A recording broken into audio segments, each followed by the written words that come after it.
I'd like to start this event by acknowledging the Gadigal and Wongal people of the Eora Nation, on whose lands Writing New South Wales is situated. I pay respects to their elders, past, present, and emerging. I also acknowledge the traditional custodians of all the lands where you're joining us from today. Feel free to make your own acknowledgement of country in the chat box if you'd like to do that. I now welcome Wenona Byrne, Head of Literature at the Australia Council for the Arts, where she provides advice about issues affecting writers and the literary sector. Before joining the Australia Council, Wenona worked in publishing for 11 years, including 9 years as rights manager at Allen & Unwin. Wenona previously worked at Australian Literary Management, a literary agency in Sydney, and as a writer, director in film and television, as well as a freelance feature writer. Welcome, Wenona. Thanks, Eleanor. Thanks for having me. So working as a director and writer in film and television sounds very exciting. Could you tell us why and how you made the move into publishing? Well, yes, I had a great time when I was directing for TV or film, but it's a tough industry. And also, I think I just ultimately felt more comfortable with the book world. So I spent a few years working in my TV and sort of film career. There was a lot of sort of training videos and those kind of things to make ends meet. I had a lovely experience adapting a Christos Tsiolkas story for the screen called Saturn's Return. And that was really amazing. But then I had children, and it was very hard to kind of sustain that film freelancing world post-children. And I just felt the call of books was really strong. I'm married to a writer. Books and literature was my major at university, and always through school I loved reading. And so it felt to me a pretty natural progression. So I got a job then at the literary agency that you mentioned, Australian Literary Management with Limprecht, and I just loved it. I loved everything about book people. I liked publishing people, and I just felt like it was much more suited to me, the book world. Well, we're lucky to have you. What did you learn from being a rights manager at Allen & Unwin for 9 years? Well, being a rights manager, for those people who may not know, it really involves, it's essentially a sales job, an outward-facing sales job, but the people you're selling to are international publishers and translation publishers. So you're building relationships with Australian writers and their agents, but ultimately also relationships and getting to know the tastes of those editors based overseas. So what I really love about that is that I got to read and represent a wide range of titles, and often titles that were, some of them were surprising successes, not so much for the author, but for the publishing house or even for the agent, in that they wrote a book that obviously was very special to them, but they didn't realize they would have a resonance overseas. So those moments where you're able to not only increase the readership for a writer, but also contribute financially by selling those rights was really, really exciting. And it felt like a sort of almost like an ambassadorial role, if you like. You know, you're representing those writers, but you're also representing the breadth and richness of Australian literature, and that was fantastic. Yeah. What compelled you from there to make the move to the Australia Council? Well, you know, it's funny in life. I think that you, well, I don't know if it's for everyone, but I always thought that I'd really like to work at the Australia Council. I don't know if I knew what that involved, but I just liked what it symbolised. I believe in government support for artists and writers, and I felt like that was, I could make a difference by bringing the knowledge that I'd built over the years into the Australia Council. So actually, when I saw the job come up, I thought, oh man, that's the job that I kind of visualized myself in. And I knew that it was at a time when support for writers was decreasing. Like, I could see that and sense that it was a time of great need for writers. And so I really wanted to improve that. And at the very base level, I just wanted to advocate for writing internally and to government so that literature received more of the pie. Yeah, excellent. Can you run us through now some of the various opportunities, including grants and residencies for individual writers that the Australia Council offers? Yeah, so I'm pleased to say there are a few more, and there will be more when the new entity Writers Australia starts in 2025. But at the moment, there are two main closing dates a year for individuals. And so that's arts projects for individuals and groups. The next closing date's coming up soon. It's the first Tuesday in September. So they are project grants up to $50,000 for writers, basically to usually, I mean, they can apply for all sorts of things. You can apply for a self-directed residency, or you can apply for travel for research or whatever. But most people come in to apply for time away from either their day job or whatever caring responsibilities they might have, so that they can devote more time to writing that particular project. So there's that. There's also fellowships, and fellowships are for established writers, so writers who have had work published usually. And that's a 2-year fellowship, 1 to 2 years. That's $80,000. So there's that. That's only one fellowship a year, so that's very competitive. There are also, we have travel grants for writers. So if writers, it has to be connected to a sort of event or publicity tour or something more significant than, say, just a conference attendance, something that involves a few different activities. And that's just a flat $5,000 grant to enable writers to go, if they have an overseas publication, to attend those events or festivals. And they're the main ones that are for individual writers. I'm trying to think if I've missed anything. The ones that I mentioned first off, the arts projects for individuals and groups, you can be at any stage of your career for that one. So that for emerging writers, that is absolutely fine as well, as it is for established writers. Okay, excellent. What are some of the keys to a successful grant application? Well, depending on what it is, I think being really clear about where your project is at, and being very honest, I guess, about the stage your writing career is at, and how this next project, how you visualize that in its entirety, and at which stage of the project you're asking for support for it. So it's fine to be, say, for example, you've done all the research and you're applying for the draft phase or the second draft phase or whatever it is. The more information people have, the assessors have, the better it is. So I should just say, all those opportunities are assessed by peer assessors that are experts in literature. I know that in some jurisdictional grants funding bodies, it's a mixed kind of representation of different artists. At the Australia Council, they're writers or people working in literature who are reading those applications.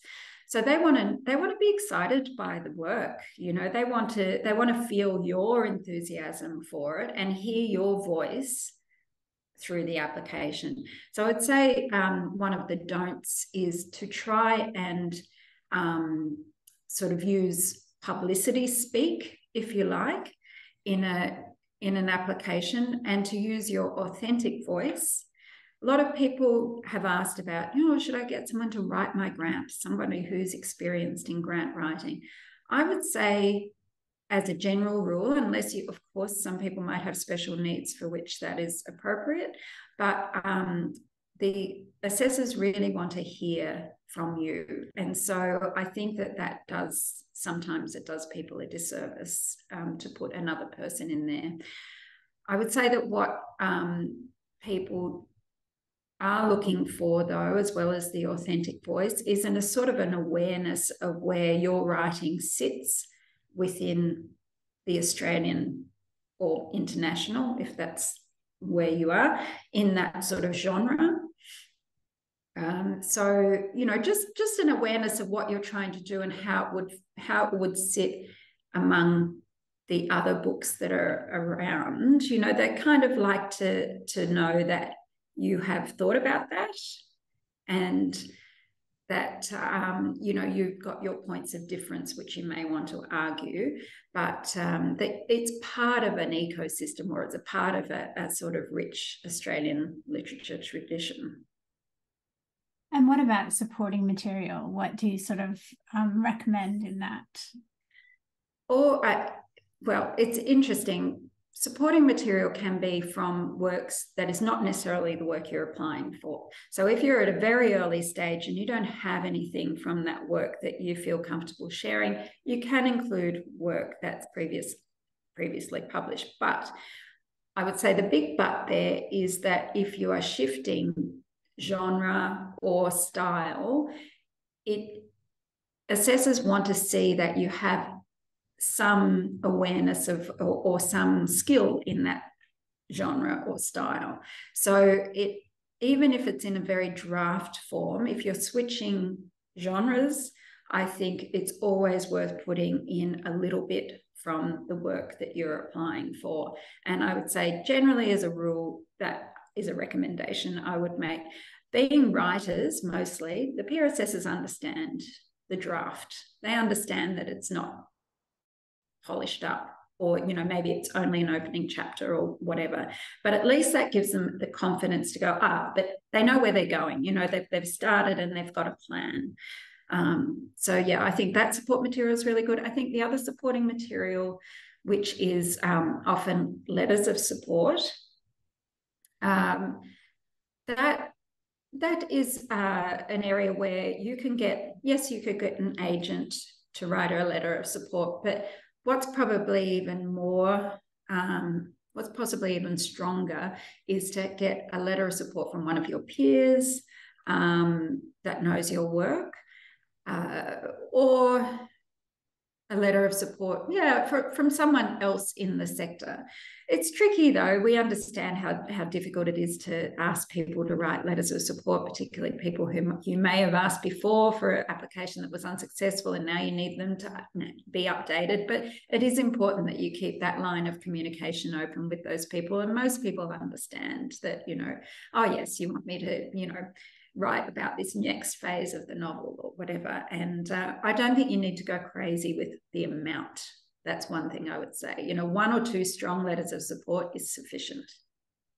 You don't need 10 letters of support. No. And yeah, they're hard to get and they're time consuming. And also, I think, you know, 1 or 2 really strong, positive letters of support. And I know that sounds like a no-brainer, but they need to be saying something really supportive about where you are in your writing career or something like that, you know, that rather than just a sort of, oh yeah, we think she's great, that's terrific.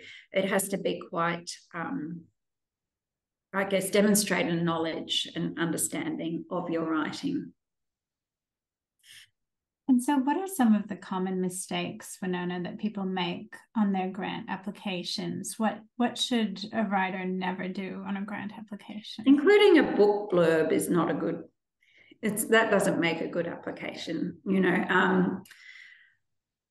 Sometimes people make wild claims, or maybe they're just claims that, you know, they genuinely believe that topic has never been written about before, and say this is going to be the first time that this story has been written. Just have to be careful with that, because often there are books that you're not aware of that the panel have read, and they kind of, as soon as they start questioning things, that can kind of go down a road of red flags. So I would say, you know, be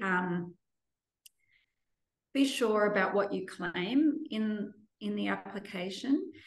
And the other thing not to do, I guess, is just sort of what I said before. If you're applying for a novel, say you've got a track history in essay writing, and this is your first novel, make sure you include some fiction writing as support material, because people are going to want to see that you can make that transition from nonfiction to fiction. I would say also it's a good idea to get someone to read your draft application, just as another pair of eyes. Pick up any errors, typos. I know that sounds silly, but you'd be surprised how many mistakes people make. They're rushing and, you know, sometimes can overlook it. Always good to have somebody else look at that. Don't repeat material either. If you've got something, if you've included, say, a CV as a supporting document, no need to put that all through the application. You know, use your space wisely is my tip. Yeah, great tip. And what about, have you heard about at any stage people using ChatGPT to help write their grant applications? Yeah, I think the team, so we have a team of grants officers, artist services officers, who spend most of the day on the phone to applicants, and they will help applicants with you know, upcoming closing dates. They do an amazing job. So my top tip is actually to contact them. But I feel like I have read somewhere they may have had a bit of a hand from AI, and I guess obviously it goes against what I was saying about including an authentic voice. You know, even though they might technically have covered off all the points, it's unlikely that AI is going to be able to convey your authentic voice. You know, I think we can tell pretty easily if that's the case, if they've used that. Yeah, excellent. What happens once a grant is submitted? Can you take us inside that grant assessment room to let us know what happens in there? Yes, sure. So the panel is usually formed around about the same time as the closing date. And that panel, we try and get representation from right across the country. We aim to have at least one First Nations peer in every round. We also aim for a diversity of not just backgrounds, but also genres, because we know that within that closing date, we're going to have poetry, we're going to have children's books, we're going to have fiction and non-fiction. So we get a representation of people who work in those genres. Once the panel is formed, they receive the applications, and sometimes we need more than one panel depending on how many applications we have, because really people can only read between 70 and 80 applications, otherwise it's just too time consuming for people. So once they receive their 70 applications, they have an individual process of reading and scoring against the published criteria. They then come together once they've done all that and submitted their scores. They might ask us questions through the process, and they'll certainly record any conflicts of interest as part of that process. Then once they've completed that, we have a date for a meeting. And at the moment, since COVID, those meetings have been online, not in person, which is what we used to do, have everybody in a room, which is lovely. But I think we'll probably stick with the online process for now. So we meet online, and we go through, once all the scores are in, there will be a list produced of where the applicants that have scored the highest through the individual scoring are at the top, and then the lowest, sadly, not at the top. So what we'll do is then talk through those applications. So those applicants can move around. They're discussions that are, where people bring their expertise. There might be some people who have felt, for example, uncomfortable with assessing poetry because they feel like it's not their thing. So we'll have a discussion about that. We'll hopefully have that poet in the room, unless they have a conflict, and we can nut those things out together. So it sort of moves from an individual process to a collective process.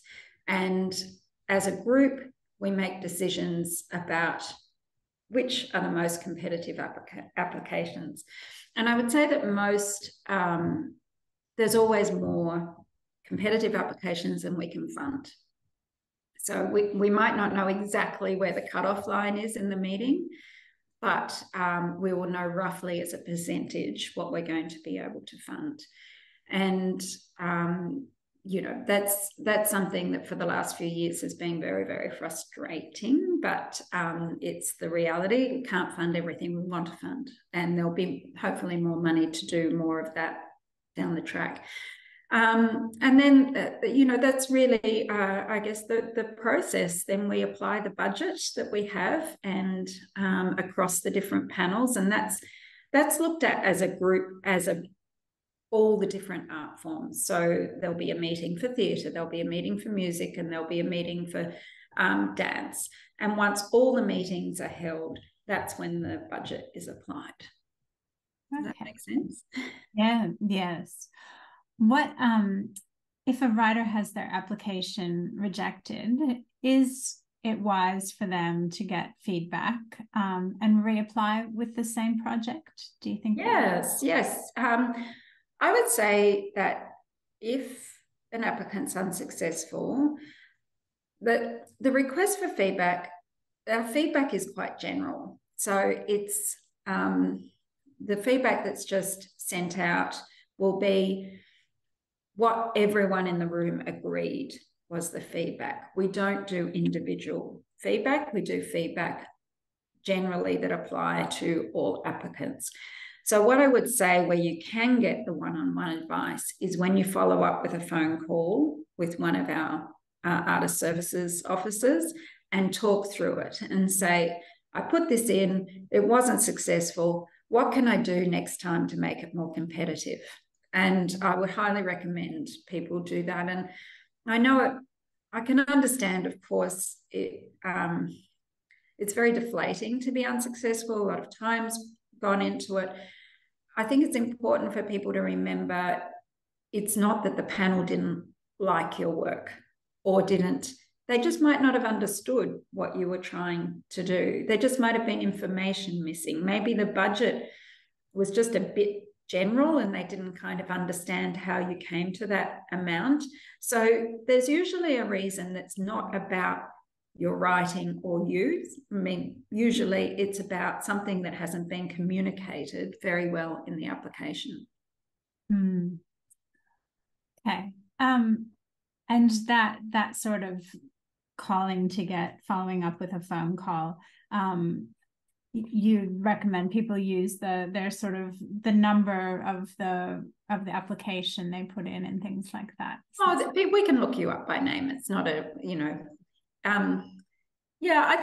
I think it's just important to remember that that's what those people are there for, and they're not judging you in any way.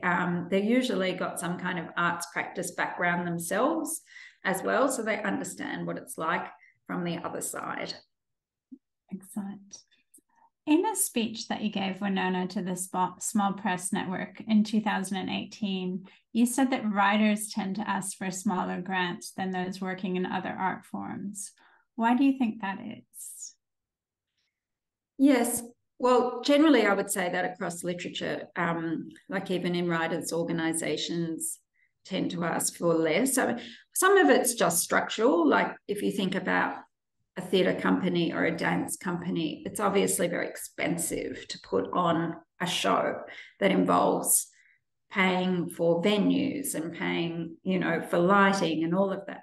Obviously, writing is a much smaller, well, I wouldn't say smaller scale because the impact is vast, but it's usually an individual art form if it's an individual writer, and you just want replacement income so that you can get on and write your book. That's the most common reason, I guess, people apply for a grant. But I do think that in literature, outside of those structural differences, I think writers tend to try and exist on very little. And so they do sometimes downplay or reduce the ask. Sometimes it's out of I've spoken to writers and they say, oh, we thought maybe more people would be successful that way if we didn't ask for very much, or if I only got 15,000, then somebody else could get, that 35,000. It doesn't always work that way. And I think it's important that writers look at what they need for the project. How many months income, is that reasonable, to cover my expenses? Does it include childcare? If that's needed, or whatever is needed. I think it's important to stick to that and not to think, oh, well, I've got more chance of being successful if I downplay it, or that there are other needier people out there. Because yes, there are needy people out there, but it's not going to be fixed. It's not going to be fixed by you asking for less. What that will lead to usually is stress for the applicant, because they haven't given themselves enough time to complete the project or the resources they need to do that. So yeah, I don't know. I think it's a combination of a lot of things, but it's definitely the case. I think the average ask is always lower. Interesting. You talked a little bit about peer assessors. What are you looking for in peer assessors? If people wanted to apply to do that, how would they do that? Well, we're actually about to call out for new peer assessors. It's a pool of people, and we would love to see more applications from all sorts of, people writing in all sorts of genres. So that's a process. We do notify people of the call out. It's sort of, I say application process. It is a nominations process that's very light on. It just so that you tell us a little bit about yourself. But yeah, we would love to see more people from all different parts of the sector put their hand up to do that. Particularly, it's good to have people, well, for individual writers, individual writers with different practice, but then for organisations, if people have other skills like, that they're on a board and they're familiar with strategic plans, or they're familiar with budgets, they're also skills that come in really handy for peer assessors too. And yeah, sorry, I got distracted and was going to answer a question from the chat, but we'll wait. You're welcome to. You're welcome to. I don't want to save them all for the end because we'll just but we are saving most of the questions from the chat for the end, so don't feel like ignoring your questions. But yes, can you apply for grants if you're an assessor, Wenona? Yes, but not in the same round. Yeah. But we wouldn't invite a peer who's put an application in for that round. They're ineligible to be an assessor on that round. And with works that are currently in progress, can you apply for a grant for that work that's not necessarily a new work, but it's a work in progress, for instance? Oh yes, of course. Yeah, it could be for polishing. It could be at the very final stage where you've done, you've got a publisher even with an advance, and you need some time to really polish it up, getting ready for, so any stage of the project is fine. I'm going to ask you a few questions now, and don't worry, we will get to the Q&A at the end, at the last 15 minutes. So if you have questions, do put them in the chat. But I'm going to ask you some questions about the new cultural policy and the changes. So the Albanese government's new cultural policy, Revive, includes the establishment of Creative Australia, which will be governed by the Australia Council. For those here who haven't heard about the establishment of Creative Australia, can you let us know what will change and what it means for writers? Well, it's a really significant change and brilliant news for writers. So for the first time, there will be a legislated body within, well, it's going to be called Creative Australia, but at the moment is Australia Council for the Arts. Australia Council for the Arts will become Creative Australia, and there's going to be a body that is dedicated to writing. And that means that body comes with a budget as well. So it's around, it's about between 6 and 7 million a year, at least to start off with. And that's in addition to what we have available now. So it means that more writers will be successful through our grants programs, but it also means we're going to have the ability to actually think about where are the areas of need for the sector and how can we support those areas of need. We haven't been able to do that for 10 years because we've been on such a tight budget. We've been so limited in what we can do strategically and structurally. But now there'll be a body called, well, the writers, it's still being sort of nailed down what it's going to be called, but maybe Writers Australia, and the council, there'll be a council of advisors, and they will be there to guide that investment. So there might be, for example, seed funding for a new initiative for writers working in a particular area, or publishers publishing in a particular area. I don't know yet. We haven't got to that. We're going to start with consultation, some consultation next year. We already have a lot of information that went into the work ahead of the new cultural policy. So the new cultural policy called for submissions all through last year. And those submissions, there were so many amazing submissions from writers and writing organisations. And so the minister and the department have collated all of those, and that is what has gone to form Writers Australia. Sorry, that was a bit of a roundabout way of answering your question. I should have started at the beginning and worked the way through. But I got excited because the big news is that there's more money, and it's going to have a dedicated advisory board who are from the sector advising on how to spend that money. So that additional money, is that all for Writers Australia? Yeah. So there is other additional money for other, like First Nations First was another area that Revive is going to support with more. So Revive, a place for every story, a story for every place is the title of the new cultural policy. And First Nations First is another area that they're investing in, as is contemporary music. So the three big items in that cultural policy that came with more money is contemporary music, First Nations, arts and culture, and writers. And with that additional investment, is that coming in 2025? Or if people are applying, for instance, in 2024 for a project they're going to start in 2025, will that funding have come in? No, the money doesn't actually land until the 1st of July 2025. But, and you know, that is a little bit of time away. But what that allows us to do is to really work ahead of that date. So we'll be able to do the consultation that I mentioned and really formulate some proposals so that as soon as that Writers Australia Council is formed, we have things that are ready to go. And some of them will be easy to do. Like if we just want to top up the grants available to writers, for example, that's going to be very easy to put money straight into that. And it's already systematically sort of operating, and it can just be more budget for more writers to be successful.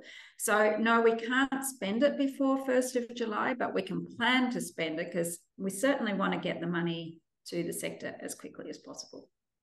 Excellent. I understand that this includes a poet laureate as well. Can you tell us a little bit more about that and when that will come into place? Will that be July as well? That's also going to be July 2025. And so next year we'll be doing some work to look at other poet laureate models that we might choose to adopt for obviously poets will have a say in what that looks like. And the minister's already got a view. I mean, obviously he specified poet laureate in the revised cultural policy. So he's, he's very sold on the idea, but just what form it might take, what the tenure will be, what the poet laureate would be expected to do, all of those things we'll be working on, looking at different models from around the world. There's, New Zealand, there's a UK model, there's a lot to kind of, lots of different ways we could go. So I can't really say what it would entail right now, but it's there. It's in the budget, so it's definitely happening for 2025. Right. The other thing I wanted to ask about around that, Wenona, is there's additional funding for works of scale. Can you explain what those are? Yes. Yes and no. That is still an area that's being developed. There is going to be a works of scale fund. That, as I understand it, and the work on that won't start till next year. It's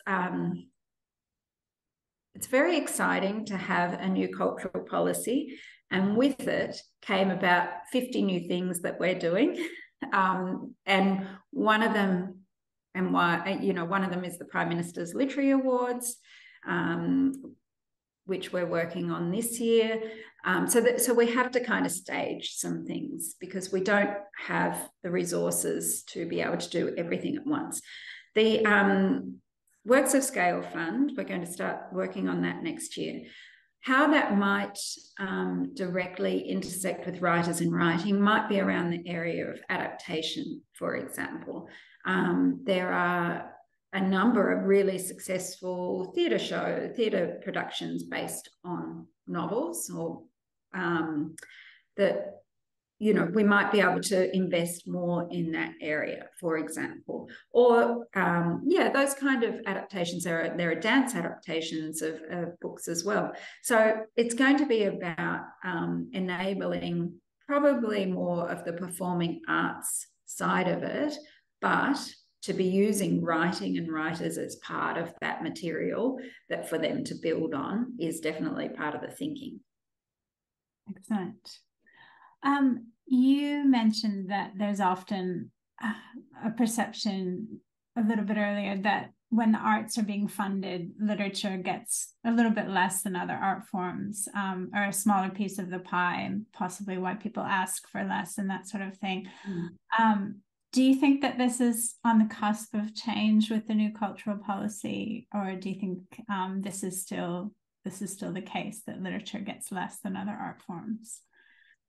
I think the new cultural policy has signified a change, and that's what's so satisfying about it. It's the end of that era where I think literature kind of got whittled down because there were cuts overall, and because other art forms had, I guess, what we call bureaucratically a framework or a kind of insulated funding because it's government-directed funds. Literature has always lost out. Now we have that, as literature, we have insulated funds. And that is something that's never happened before. So it's definitely, exciting, and it is a change. And I think, thanks to so many of the writers and organisations that wrote to the minister, we've been able to get him and others to understand the great need and the great reach of writing, the potential that is being lost because we're not able to support as much writing as we should, and the need to tell those stories. So I think the fact that he had Christos Tsiolkas and Claire Wright actually write the introduction to the cultural policy, that demonstrates the level at which he is thinking of writing, you know, being absolutely key to this whole success of the cultural policy. So, yeah, I mean, I don't want to, of course, there's going to be still unmet needs. You know, we're not going to be able to solve everything, certainly not in the first year. But what is so exciting about this is that the cultural policy is a 5-year policy, and the Writers Australia comes in year 3. But that doesn't mean that's the end of it. We can, as a group, lobby for more money. You know, we can, it will continue because it's legislated, but we could argue that we need more than 7 million a year, that we could do all these other things. So I'd encourage everybody to stay really connected with what's going on, because it's important that we keep talking to government about how Australian writing is, the reach that it has around the world, and the importance of telling our stories to other Australians and to other readers internationally, and what is required to get those stories out. And I'm not just talking about publishing, you know, of course it's poetry slam and it's all sorts of other ways, but it's creating that literary sort of awareness, or the storytellers across the nation in all different genres and with all different communities, that contributes to the richness of culture generally. What is the Australia Council doing to support traditionally marginalised voices in Australia, particularly in writing, obviously, because that's what we're talking about? Yes. Yeah, there's no doubt that publishing at that end has been perhaps a bit slow to embrace and you know, elevate diverse voices. But I think that is changing. And I also think that there are organisations working around Australia, including, you know, in Western Sydney, that are now, you know, being funded to support those diverse voices. I guess what Australia Council is doing is, the first thing is that we try and get peers that are representative of those communities, so that we, you know, I guess construct a new set of,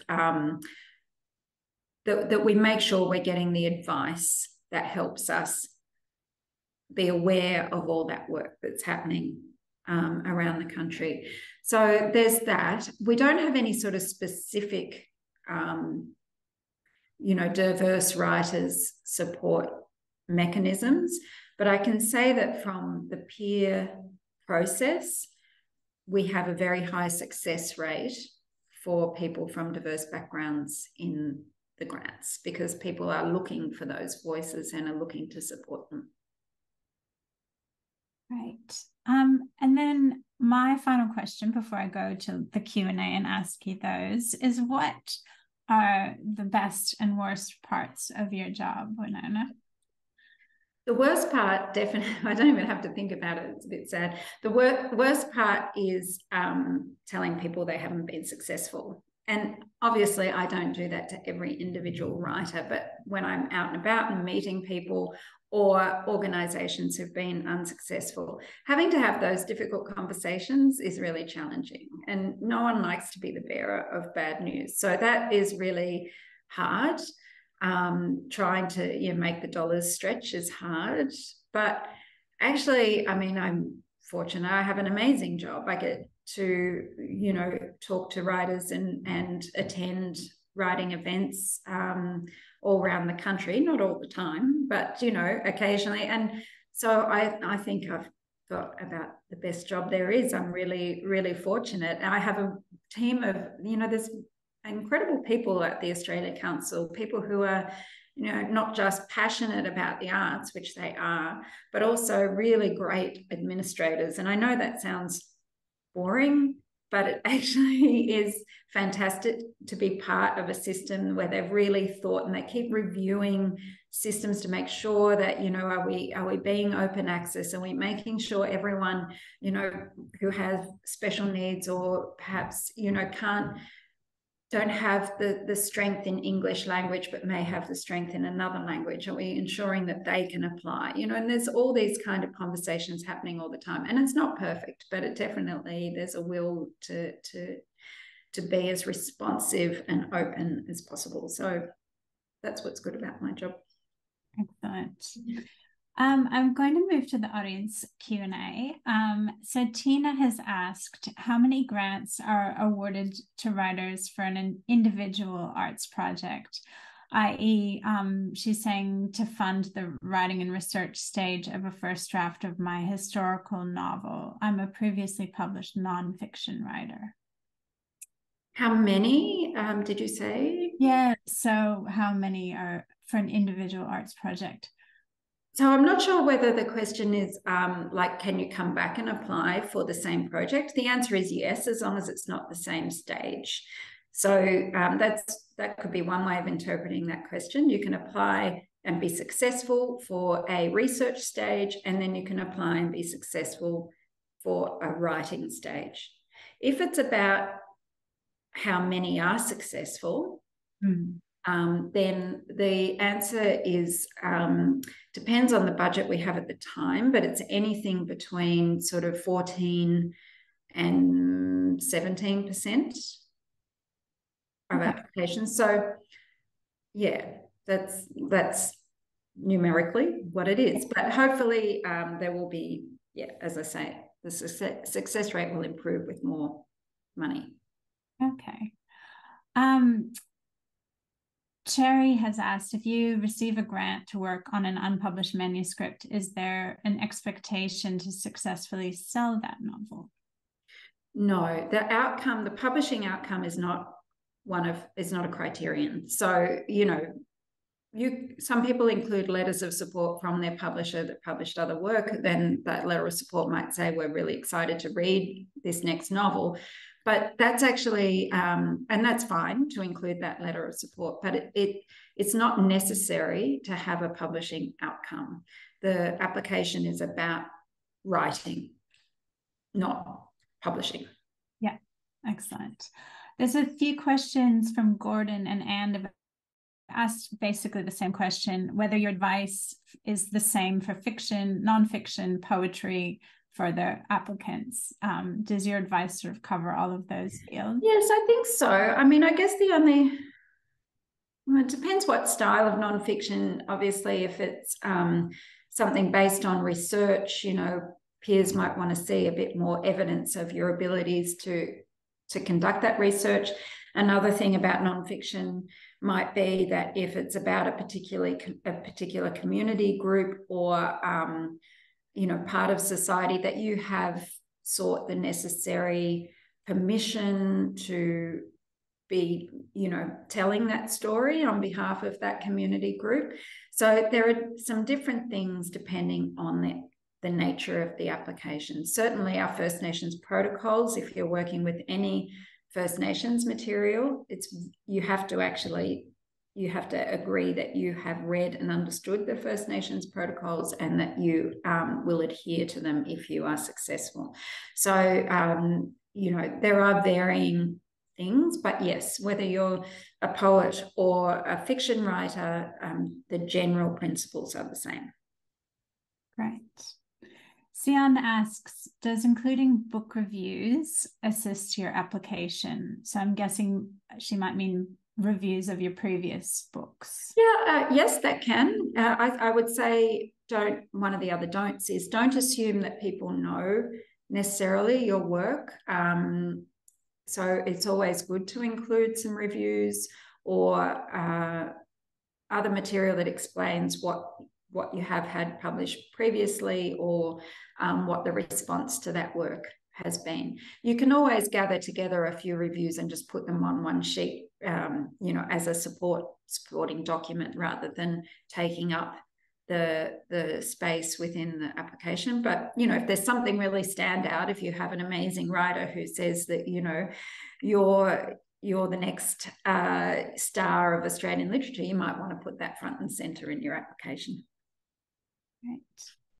Christine has asked, what grant best serves an emerging writer invited to work in a one-on-one mentorship with an established writer, for instance, on a second novel? That is still arts projects for individuals. And that's a really great example of what I would consider to be a pretty strong proposal. If you've got that mentor lined up, perhaps you've got a letter of support from that mentor, you've got an excerpt from the work that you're working on, you've got a clear timeline, it's clear what you're paying the mentor as well. That's important to demonstrate that you're paying people appropriately. Then that sounds to me like all the makings of a strong application. Yeah, excellent. Valerie is asking whether grants or scholarships are ever allocated to writers who are 75 plus. And if yes, what percentage of total successful applicants are they? Which might be a difficult number for you to pull off the top. That is really difficult. I can't tell you that, but yes, I mean, we're definitely fun. I mean, writers often are, more senior than in other art forms, dancers, for example. I would say, yes, you are required to put your date of birth in, I think, in terms of the material that you provide to the Australia Council, but I can guarantee that no one's sitting around, in the peer room looking at how old people are. They're looking at the application in front of them, and these meetings are facilitated, and the facilitator, if anyone gets off track into territory that is not relevant, will always bring them back and say, well, actually, that is not one of the criteria. Let's go back to the criteria. So yeah, age is definitely not a barrier. Excellent. Tina has asked, can she apply for the tuition for a Curtis Brown creative writing course? Their 3 and 6 month courses are quite expensive. And I'll just mention that Writing New South Wales also has writing courses, which are less expensive and also excellent. But yeah, so can people apply for tuition for writing courses? Yes, they can. And I think it's important, if they're doing that, whether it be a Writing New South Wales course or an ASA mentorship or a Writers New South Wales mentorship, that they've thought about why that course. So if they are choosing, for example, a Curtis Brown one, why is that one the best one? It's always helpful to have I guess, a demonstrated understanding that you've chosen this one for a particular reason.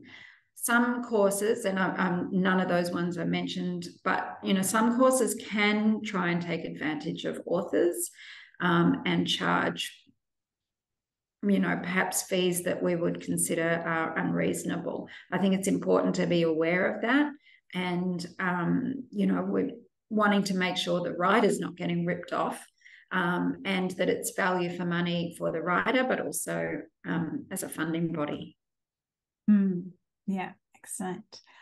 Colleen has asked, this might have been from the beginning, are there programs you referred to for carers specifically in No, but that's really up to you to tell us what you need. If you're a person with caring responsibilities, so for example, if you have an opportunity to go to a residency, but you need to take the person you care for with you, because that's the only way you'd be able to do the residency, you can apply for funding for that extra person. Do you know what I mean? So there's not a specific, there is an arts and disability award, I would say, if there's a particular writer who has a disability, and they can apply also for their carer to come with them. So there's definitely provisions for all those things. And we would say, just call us up and talk about what you need, and we'd figure out with you how best to represent that in the application. So for example, you might apply, I'm just thinking, for childcare. If you're trying to have time to write a novel and you have young children, you might apply for childcare. in addition to perhaps a salary for yourself to write that. Yeah, totally. And you can, I guess the important thing, just one word on budgets. It's just important to be clear about that. That is totally fine to apply for childcare, but just lay it out in the budget. You don't have to go into deep detail about, you know, what it's going to cost for electricity and gas and all of those things, but just, you know, be clear that there's a writing component or a time component and then a caring component to the budget. Yeah. Are there any other tips you have for budgets specifically? I would say that there are a variety of ways you can benchmark your salary as a writer. So some people use replacement income. So I normally have a job that gives me this much per week, so I'm going to use that as the benchmark. That's fine.